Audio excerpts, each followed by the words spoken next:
What's up guys, it's me, Jeremy. The patch 6.2 notes are out, and with a bunch of direct changes to champions and other things, come a bunch of hidden or indirect changes as a result. If you enjoyed the video, don't forget to hit that like button, and if you don't enjoy the video, please click the dislike. And if this video hits, let's say 12,000 ratings, I'll make another one of these for the next patch. As well, I've partnered with ProGuides.com for the editing on this video. I've personally been using them to start learning Twisted Fate, and they have a free trial that gets you full access, so you can check it out and decide for yourself if you like it or not. Anyways, let's get started. So the first hidden or indirect buff is a little bit quirky, but I think it's one that will be underrated by a lot of people. And it's a buff to champions that have long-ranged channel abilities. This is going to be stuff like Varus with his Q, Xerath with his ultimate, and so on. The reason for this is because you will now be able to cast trinkets while channeling an ability.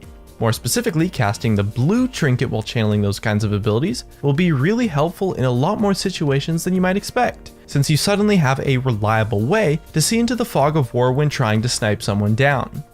But just keep in mind that this change will be broken for both Xerath and Jhin specifically at the start of the patch, so it will take a little bit until it is fixed for this change to have an effect on those champions specifically. The next group of champions who received an indirect buff are junglers who have a weak early game. In this patch, Dr. Mundo, Elise, and Kindred all received reasonably sized nerfs, and all three of them were junglers who had an incredibly strong early game and could easily take advantage of junglers who were weak early on. And because of the nerfs, they're also likely to be played less, which gives a bit of a leg up to junglers weak in the early game, since you'll now be a little bit more likely to get an easier matchup and be able to survive to level 6.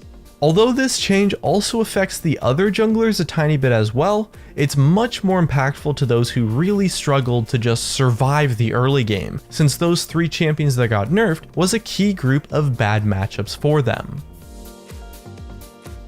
Another group of champions who received an indirect buff are any champions who use a Keystone Mastery that isn't Thunderlord's Decree. This one's a little self-explanatory since Thunderlords is receiving a pretty sizable nerf. The champions that never used it in the first place get a little bit of a leg up, since their opponents who were or still are using Thunderlords are now a little bit weaker as a result of the nerf of the Mastery. Also receiving an indirect buff are the utility mages. Due to the reasonable buffs on Morellos and Athenes, those champions who built those items, generally utility mages, now have an easier time getting cooldown reduction and mana regeneration that their kits crave so heavily. When these items were weak, it was pretty hard to itemize for 40 or 45% cooldown reduction, but now with these changes, there should be no problem for a mage to hit that cap and really max out on their utility. And the next one I think is pretty interesting, and it's mobile fighters in the top lane that have good trades and sustain, so stuff like Aurelia and maybe Riven. And this one occurs as a result of the massive buff to AP Nunu that is taking place on this patch. Because of the buff, top lane Nunu is likely going to become a lot more popular, maybe even a highly contested pick. And these mobile fighters that have enough sustain, or in Riven's case shields, to keep up with Nunu's poke do really well against him in lane. Nunu only has one damaging ability outside of his ultimate, so his laning power comes from the targeted poke that he gets from his snowball leading to some free damage, and the nice sustain that he gets from his consume. But the sustain on those fighters contradicts the poke, and the mobility lets them be the aggressors in the lane, since Nunu will have a hard time kiting and disengaging against them because of their mobility.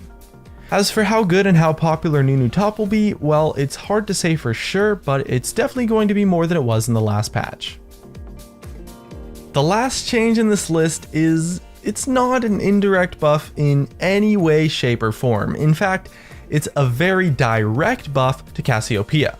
And although it kind of goes against the spirit of this video, I wanted to include it anyways because it's something that is likely to go fairly unnoticed, because it was included in the rather minor and unappreciated bug fix section of the patch notes. But for being included in such an insignificant way, I actually think it's the biggest direct buff of the entire patch.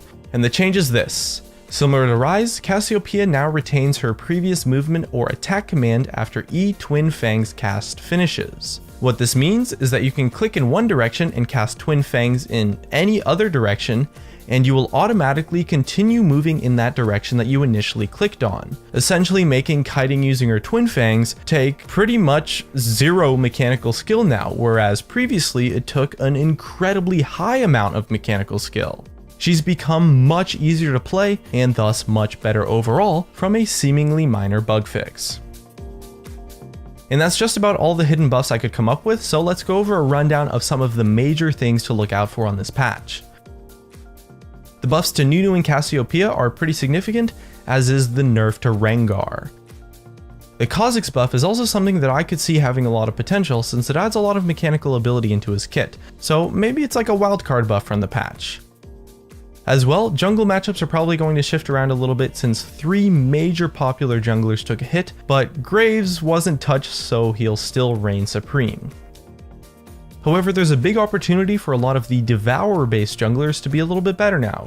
Udyr, Shyvana, Master Yi, Aatrox are all already pretty strong, and now they won't have to compete as much in the early game either to just farm up their Devourer. Nunu jungle also has a little bit of potential to rise up, but his buffs benefit his laning a lot more than his jungling. And make sure to keep in mind that the way wall collision works has been changed a little bit, so flashing and warding over walls will be a little bit different and might take some getting used to. And of course, look out for everyone trying out the new Shen and Jhin, or maybe even give them a shot yourself. I certainly had some fun trying them out on the PBE. And that's just about it. Here are some of my favorite comments from a previous video where I asked what your favorite thing about the Mordekaiser rework was.